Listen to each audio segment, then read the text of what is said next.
You electrified the entire automobile industry. I'm serious. You led. In a remarkable twist, General Motors is wrestling with unforeseen obstacles across various sectors. Originally, GM had big dreams of outflanking Tesla by 2025 and launching an impressive range of 12 new electric vehicle models by the end of 2023. However, their plan unexpectedly diverged when they disclosed their intention to suspend production of their best-selling electric vehicle, the Chevy Bolt. This decision might prove disastrous, as the Bolt accounts for over 90% of GM's electric vehicle sales, leaving them with just under 2,000 EVs sold per quarter. However, the company is now considering a reversal and a possible relaunch of the vehicle in a slightly different guise. Compounding their troubles, the Biden administration delivered a shock to General Motors with strict emissions regulations slated for the latter part of the decade. Despite previous collaborations and accolades from President Joe Biden, GM now confronts a resolute stand from the administration. This situation could conversely benefit Elon Musk and Tesla, who have audacious plans to potentially achieve 20 million EV sales by 2030,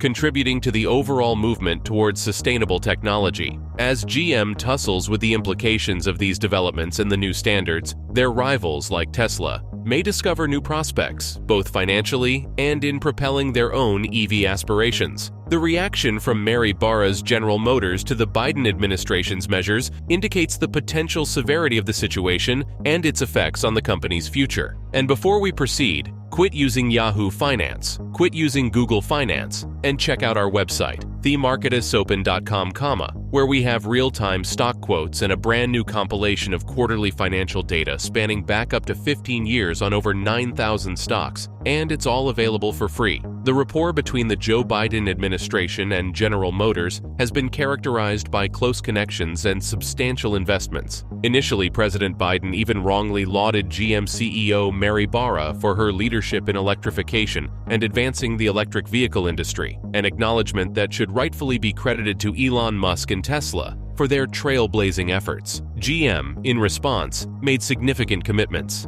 In one case, investing $7 billion will create 4,000 new jobs at electric vehicle manufacturing facilities in Michigan. Additionally, the company secured $2.5 billion in loans from the U.S. government to establish a battery factory to manufacture new lithium-ion cells. Alongside LG, this financial support has drawn criticism, given the government's and taxpayers' previous losses in the 2008 financial crisis related to GM's bailout. However, in spite of the close relationship and perceived proximity between Joe Biden and Mary Barra, the Biden administration is now adopting a firm posture on emission standards, leading to potential hurdles for GM in the latter part of the decade. General Motors voiced worry that the Biden administration's proposed modifications to vehicle emissions rules could result in hefty fines for the entire auto industry between the years 2027 and 2031, with anticipated costs ranging from $100 billion to $300 billion,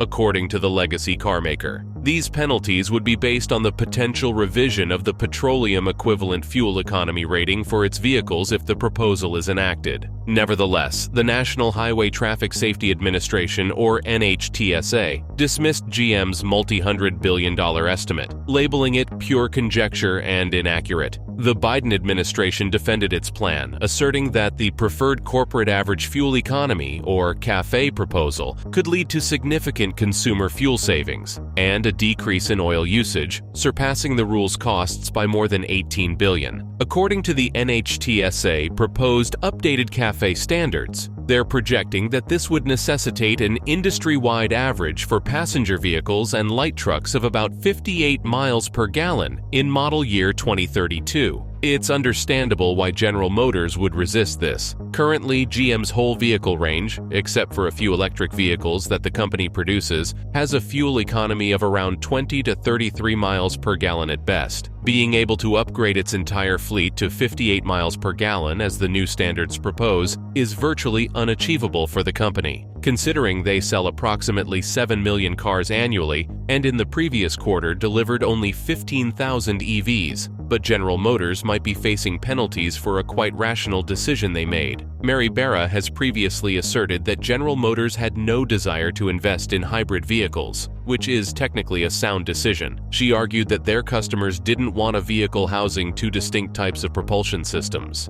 GM would instead bypass hybrids and leap straight to EVs, which are the future anyway, without this intermediate step. But now General Motors is being penalized for not producing hybrids, because their transition to EVs, although it appears to be the correct decision, will take longer than anticipated. But at least they're transitioning straight to EVs. Companies like Toyota, which are essentially sidelining electric vehicles as they concentrate on various types of hybrids, may escape or be close to it. The Toyota Prius, for example, already achieves 58 miles per gallon, in line with the potentially impending new emission standards. By 2027 through 2032, even with just minor enhancements, Toyota's fleet could transition to hybrids and thus comply with the standard. This is peculiar, however, because General Motors has no desire to sink billions into a technically outdated platform, which seems regressive. On the other hand, Toyota has been and continues to invest in. Once this is completed, they'll have a large fleet of hybrid vehicles.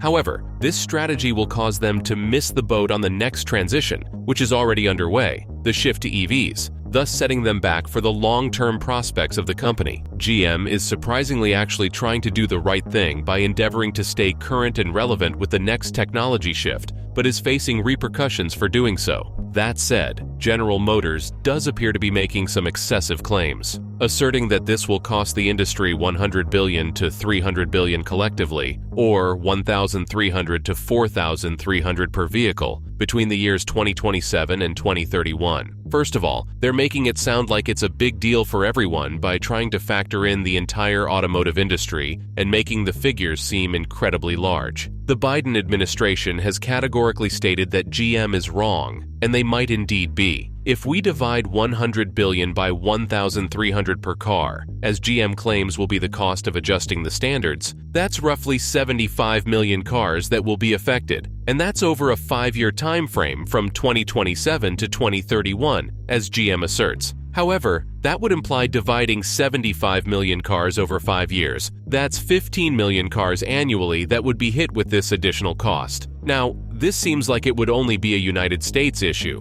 and the US auto market is only about 14 million vehicles per year in size. That means General Motors is asserting every single car, and then some, sold in the United States will be affected, and this can't possibly be true. If Tesla alone achieves their admittedly ambitious goals of 20 million cars sold annually, that's roughly 20 to 25% of the entire auto industry, which will be electric, not to mention hundreds of other EV players globally, many of whom sell into the US, where Tesla is based. And so it seems like General Motors is examining their present EV sales, which make up less than 1% of their total volume. They're essentially predicting that nothing will shift between now and 2030, resulting in every car being subject to extra costs. This is patently inaccurate, as we already witness how rapidly other companies are securing a market share with EVs in the global auto industry. And if GM doesn't expedite their efforts, they're likely to be the ones losing this share, alongside a number of other traditional automakers. Now, according to the Reuters report, a Biden administration representative said the auto industry could face merely $3 billion in fuel economy penalties by 2032, or potentially none whatsoever.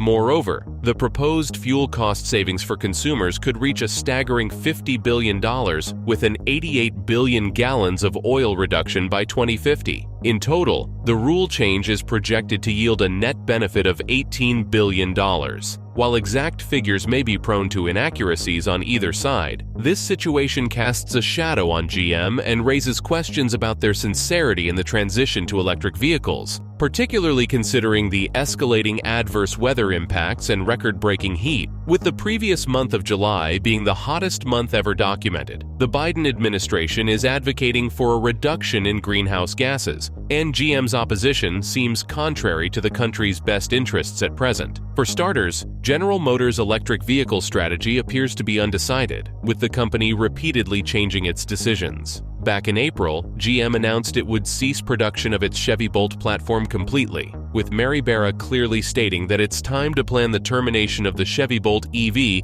and EUV production, which will take place at the end of the year. This was a peculiar move, given that the Bolt is GM's best-selling EV, representing about 90% of their production. The company seemed to plan to shift its focus to its new Ultium platform to manufacture trucks and SUVs, which are generally more profitable. However, it seems that Mary Barra has recently reversed this decision, now stating that GM will maintain the momentum by launching a new Bolt and will execute it faster compared to an entirely new program with significantly reduced engineering expenses and capital investment. The Bolt has faced issues with battery recalls in the past, but it's been successful in terms of sales and affordability, and the updated Bolt will be part of Chevy's new lineup featuring Ultium and Ultify technologies. As GM asserts its goal to transition to producing only electric vehicles by 2035, this appears to be deliberately confusing with all these shifting goals and decisions. It's becoming increasingly evident that General Motors is having difficulty delivering on its objectives, impeding the company's progress.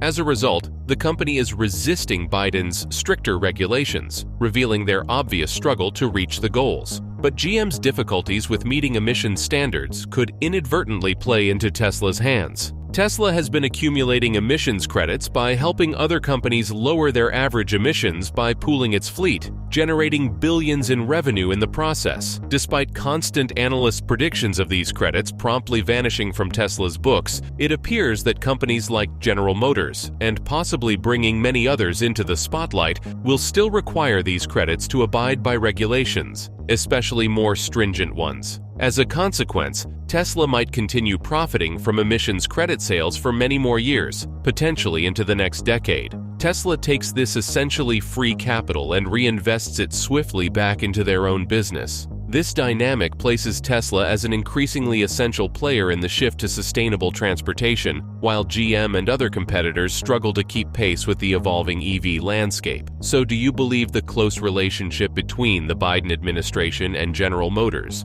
will affect the future of electric vehicle development and regulations? And considering the significant investments made by General Motors in electric vehicle manufacturing, do you think the company should face penalties for not meeting proposed more stringent emission standards? Thank you for watching. We'll see you in the next one.